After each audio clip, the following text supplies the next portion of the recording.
Howard Hughes was a 20th century icon, although his legend was ultimately built mainly around his eccentricity. But in the 1930s and 40s, a less oddball Hughes was renowned as a successful businessman, record-breaking and fearless aviator, and accomplished film impresario. The story of his final decades was a shocking decline into ill health and reclusiveness, as he succumbed to obsessive compulsive disorder and chronic pain that had plagued him since a near-fatal air crash.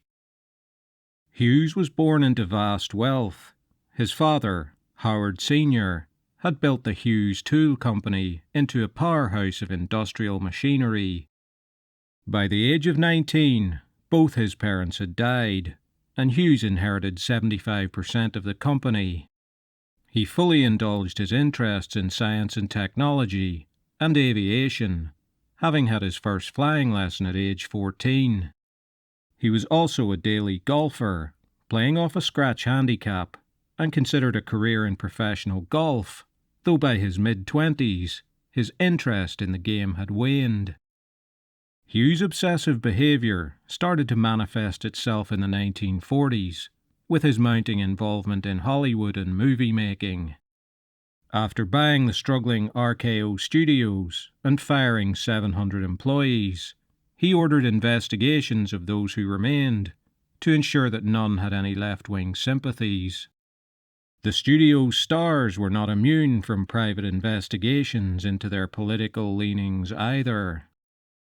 Hughes dated many Hollywood legends, including Joan Crawford, Bette Davis, Ava Gardner, Katharine Hepburn, and Ginger Rogers. But his decades-long on-and-off relationship with Jean Peters would raise eyebrows. The couple met in the 1940s and considered marriage in 1947, though they wouldn't tie the knot until 1957. When they were not an item, Hughes' security men would follow her everywhere, with instructions to warn off any men who showed an interest in her.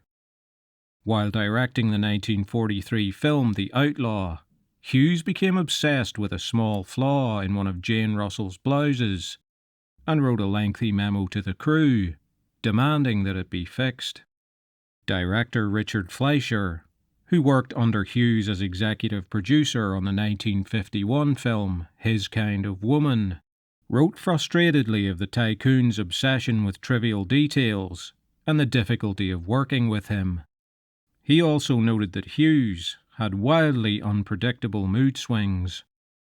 5 years before that, in 1946, Hughes had narrowly escaped death while test flying the XF-11, a new Air Force reconnaissance plane. Serious injuries from the crash resulted in an addiction to codeine and almost constant pain. In 1958, Hughes announced that he wanted to screen some movies at a film studio near his home. He stayed in the studio's darkened screening room for more than 4 months without leaving. Surviving on a diet of chocolate bars, chicken and milk, he was surrounded by dozens of Kleenex boxes that he constantly stacked and rearranged.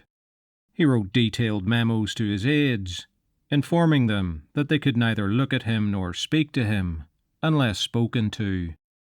For the entire 4 months, Hughes sat in a chair, often naked, watching movies. There's lots more to come in this video, but please consider liking, subscribing to the channel and sharing. And please consider supporting my work with a PayPal donation. The link is in the description. Thank you.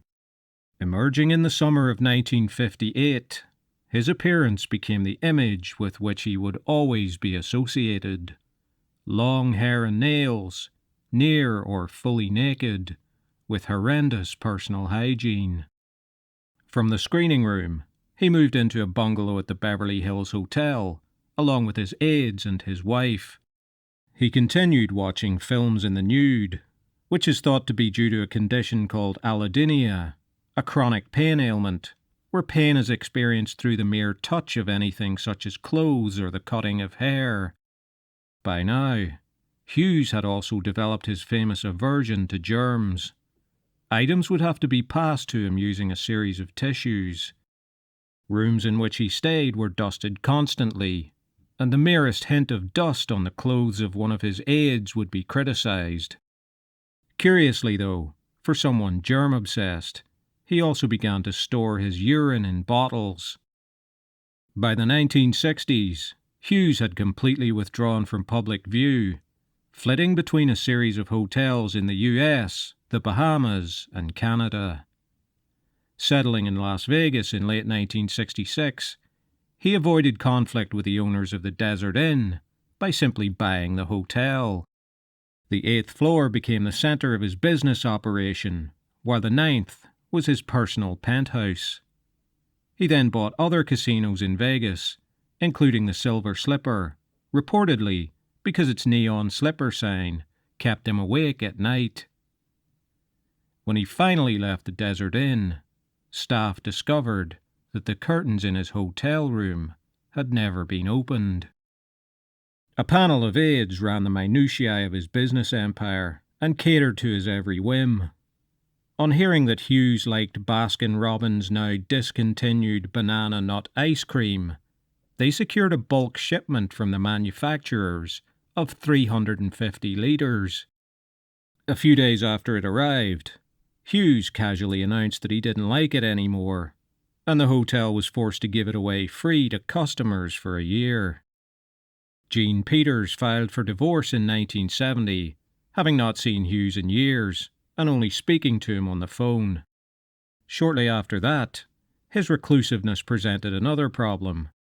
Authorities in Nevada planned to root out organized crime in Las Vegas by making casino owners appear before a committee, a prospect which horrified Hughes.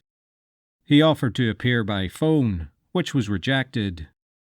Feeling unfairly treated, he left Las Vegas, initially surfacing in Nicaragua. Then, after buying the Xanadu Princess Resort in Grand Bahama, he relocated there and stayed in the penthouse suite for almost all the last 4 years of his life. His only contact with the outside world were occasional phone teleconferences. So disconnected from society had he become that people even doubted that the voice on the other end of the phone was really him. Howard Hughes died on the 5th of April 1976, on board a Learjet bound for the Methodist Hospital in Houston. His long-haired, long-nailed frame weighed only 90 pounds, and 5 broken hypodermic needles were found in his arm.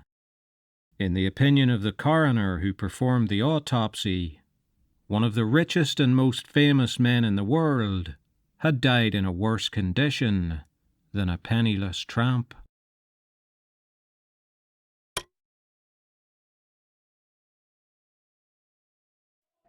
In April 1993, the Southern Ohio Correctional Facility, better known as Lucasville, was the scene of one of the most serious prison riots in US history.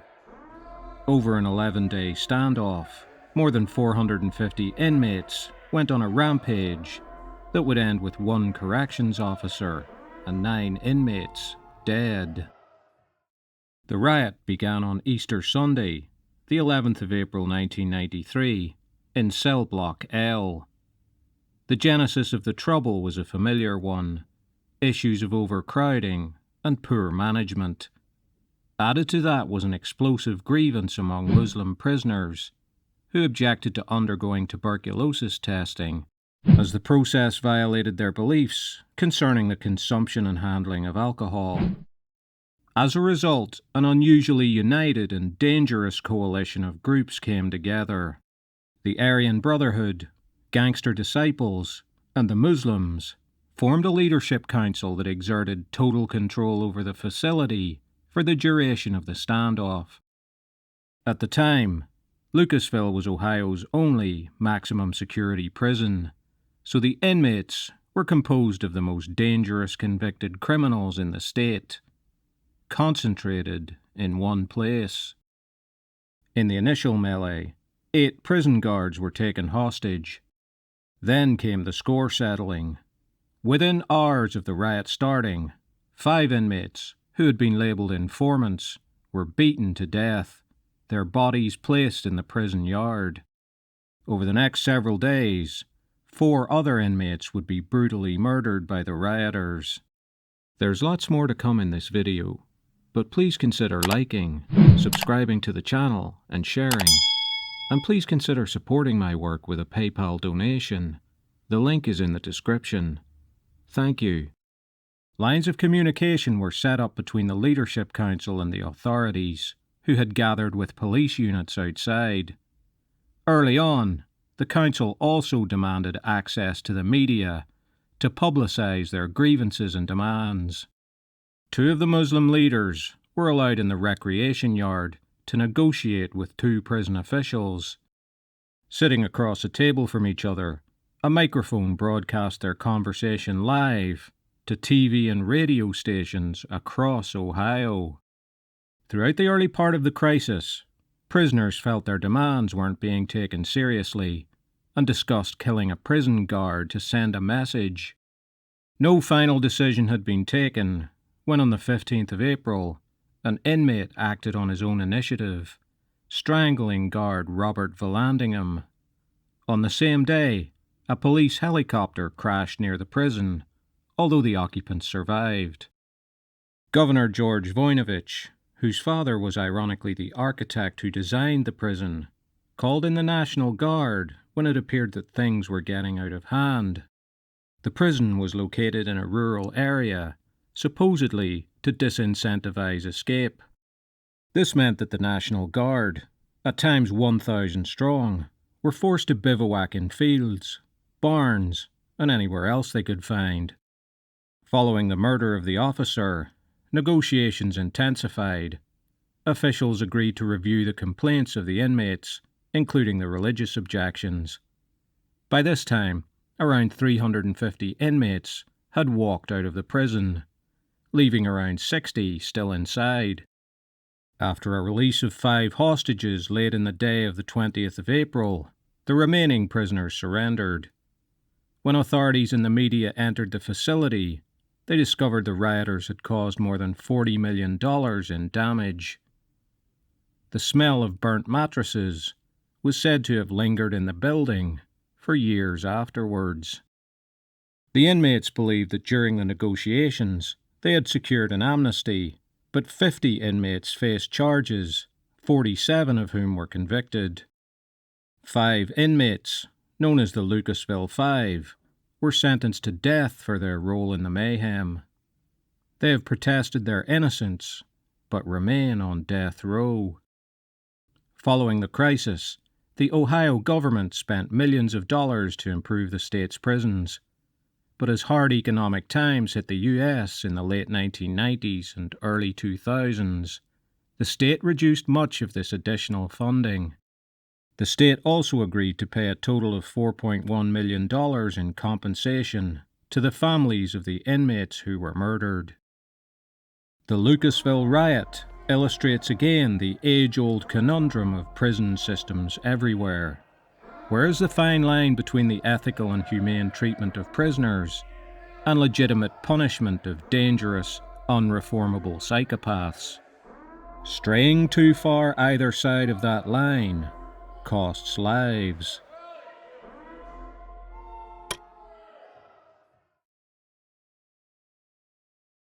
The Netflix series Making a Murderer caused a sensation when it was released in 2015. It portrayed the case of Stephen Avery, who had spent 18 years in prison for a crime he didn't commit. Avery now found himself charged with the brutal rape and murder of a woman, and the documentary strongly suggested that he had been framed by the same police force that had been his nemesis years before. Viewers were rightly outraged as they watched a seemingly innocent man be wrongly convicted a second time. Yet shortly after the series aired, allegations emerged that the documentary makers had been less than forthcoming about evidence that seemed to tell a different story. What had they glossed over or omitted altogether? Had the public been left with a false impression that Stephen Avery was innocent. Avery was ultimately convicted of the murder of Teresa Hallback, a freelance photographer who at the time did work for Auto Trader in Manitowoc County, Wisconsin. Avery's nephew, Brendan Dassey, was also convicted of the crime after he gave a dubious confession. Despite being a minor, being without legal representation in his interview, and being of a very low IQ, his confession landed him in prison to this day. Hallback disappeared after photographing a vehicle at the salvage yard owned by Avery and his family. At the time, Avery had an outstanding $36 million lawsuit against the Manitowoc County Police Department for his wrongful conviction, and asserted that this was why he was framed by the same police department for the murder of Hallback. But the prosecution case contained compelling evidence. Hallback had been to Avery's residence before to photograph vehicles, and on one occasion he had answered the door dressed only in a towel. Phone company records showed that he had called Hallback's cell phone 3 times, twice using the *67 feature to hide his identity. On the day she was murdered, Avery made the appointment, and according to the receptionist at Auto Trader, asked specifically for Hallback. 5 days after her disappearance, the victim's car was found in Avery's salvage yard. It was alleged that this was too convenient, and the car must have been planted there by the police. Yet this doesn't make sense. Following that logic, the police must then have been involved in her murder. The yard was full of cars, and Avery, who was not the sharpest, may have thought it wouldn't be found. Avery's blood was found in 6 places in the Hallback vehicle, and DNA from his sweat was found on a hood latch. The documentary explained this away with a bombshell revelation. There's lots more to come in this video, but please consider liking, subscribing to the channel, and sharing. And please consider supporting my work with a PayPal donation. The link is in the description. Thank you. A blood sample from Avery's previous conviction was found to be punctured, opening the possibility of planted evidence. Unfortunately for Avery, Marlene Krantz, the nurse who took the original sample decades earlier, had already told authorities that she was the one who punctured the vial, and that this was the recommended practice for a purple-stopped Vacutainer. It was further alleged by the defense that EDTA, an anticoagulant used in blood samples, was found in the car blood sample, proving it was planted. Experts in the field, such as Bruce McCord, have debunked this. The key to Hallback's car, with Avery's DNA on it, was found in Avery's trailer, days after the residence had been searched on more than one occasion. This is fishy, of course, but the key contained so-called touch DNA, sweat and skin cells from Avery. It would be incredibly difficult to plant that on the key, unless Avery really had touched it, which he denies. Bone fragments from the victim's body were found in a fire pit near Avery's trailer. A bullet found in the garage with Hallback's DNA on it was matched to a rifle that Avery owned. Set aside for a moment the heady talk of conspiracies against an innocent man, framed once already in the past, all wrapped up in a slick Netflix production. However, the evidence against him looks damning. The documentary portrayed Avery as an honest, hard-working, regular guy. Was this supported by his past? Avery was convicted of burglary in 1981 and given 5 years probation. Probation was revoked in 1982 after he was charged with animal cruelty for pouring gasoline on a cat and throwing it into a bonfire. The animal abuse incident was briefly mentioned in the documentary, but not in detail. Making a Murderer portrayed his relationship with his then-girlfriend Jody as a pleasant one. However, Avery had been arrested for a disorderly conduct incident involving her, for which he was fined and ordered to stay away from her for 72 hours. After the documentary, she gave interviews saying that her fear of Avery made her favourably misrepresent their relationship. In an interview with the Nancy Grace Show, she described him as, quote, "a Jekyll and Hyde. Behind closed doors, he's a monster." The Appleton Post-Crescent newspaper reported in 2006 that 2 women filed affidavits alleging that they had been raped by Avery. The article also detailed allegations from inmates that had served time with him, who said Avery talked about and showed them diagrams of a torture chamber he planned to build when he was released. Leg irons and handcuffs were found in Avery's trailer, although none contained any traces of Hallback's DNA. An inmate who shared a cell with him after the murder trial described him as, quote, "a disgusting human being." In the end, the Making a Murder series raises troubling questions about law enforcement and the legal system in the United States. It is fair to assert that Avery may be innocent, but just as fair to assert that he is guilty. The documentary is skewed and knowingly gives a misleading context to evidence, or omits it altogether. It is a sign of our times that people will form conclusions without properly researching any subject, and then doggedly stick to them, no matter what facts are presented to the contrary. The storm around this trial shows the power of the medium of television, and its corrosive effect on the ability of those who watch it to step back and logically question everything they are told.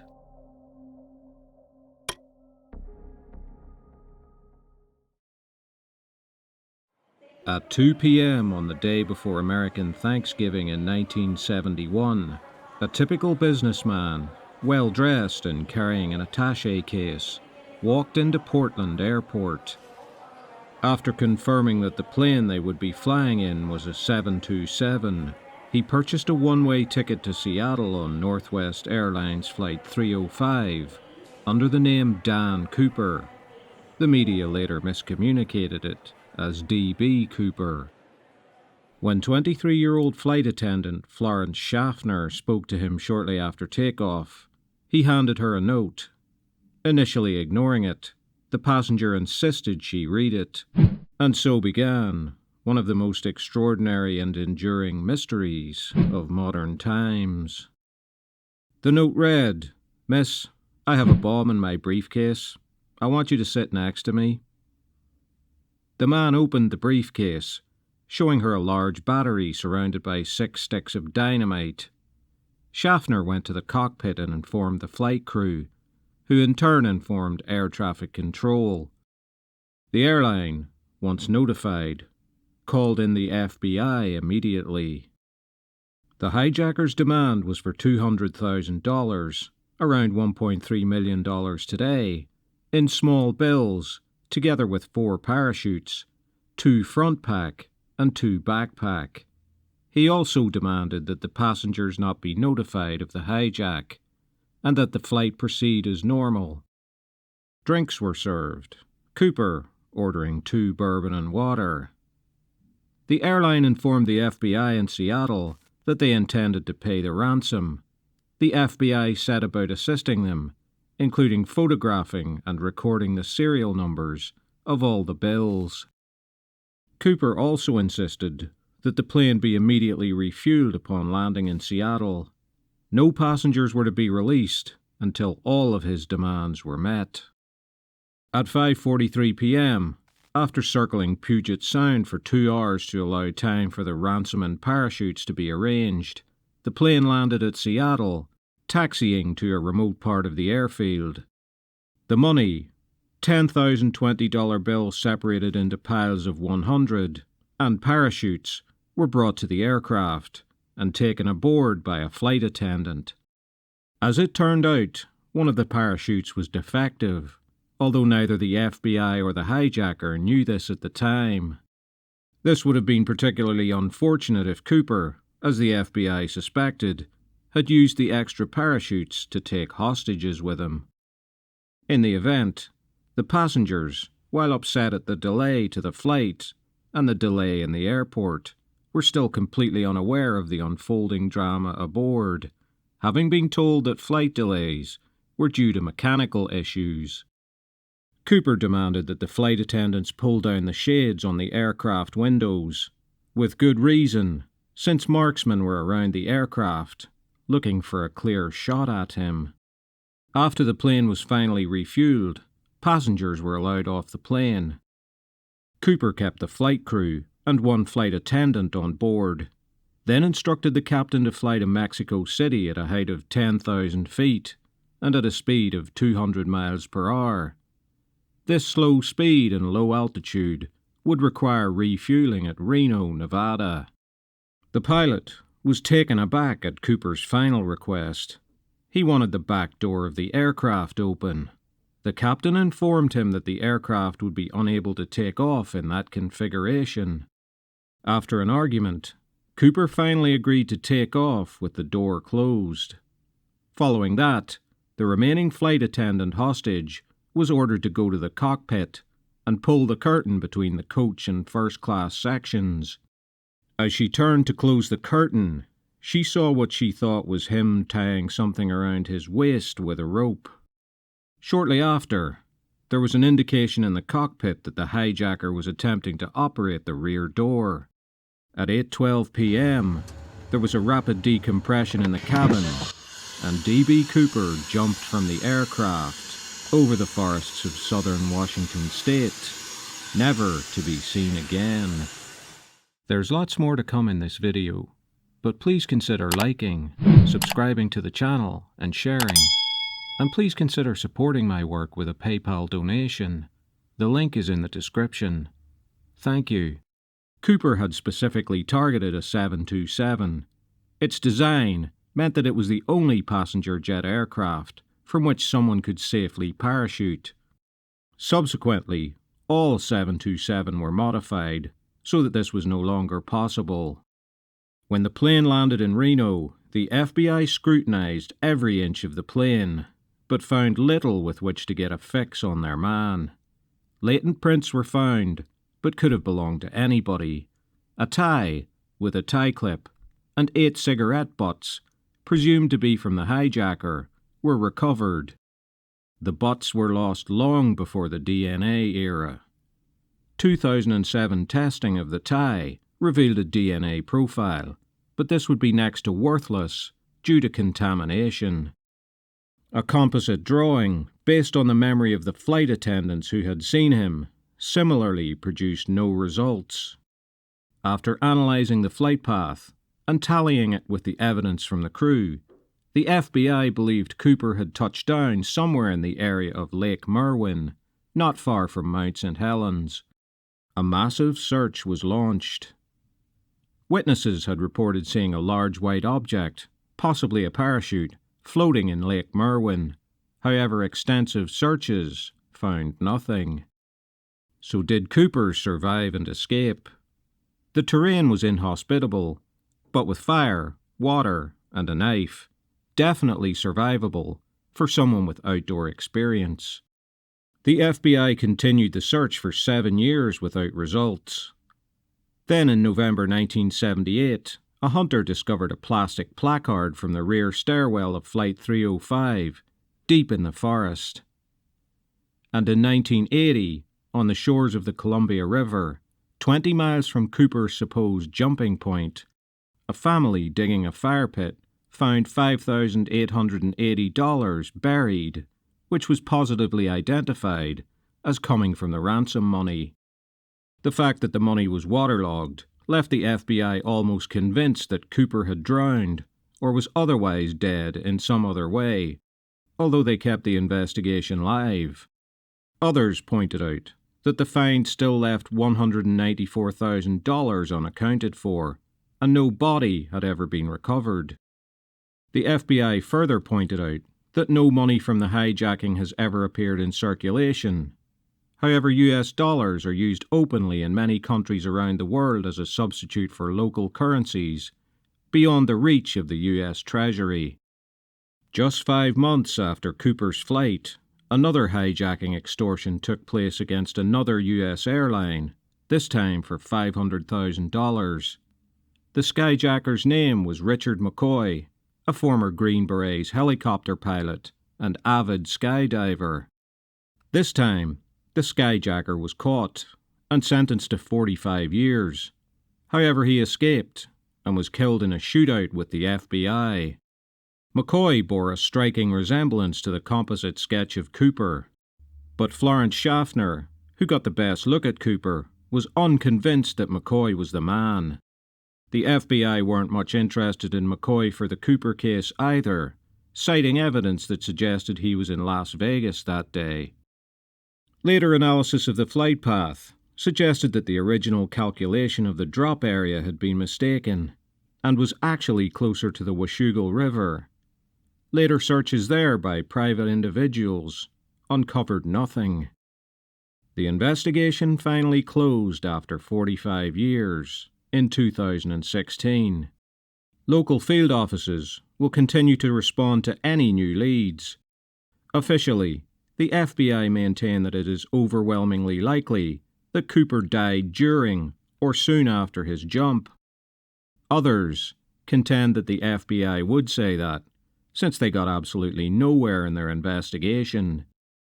There has to be an even chance that the man known as Dan Cooper did, in fact, survive and get away with this most audacious hijacking.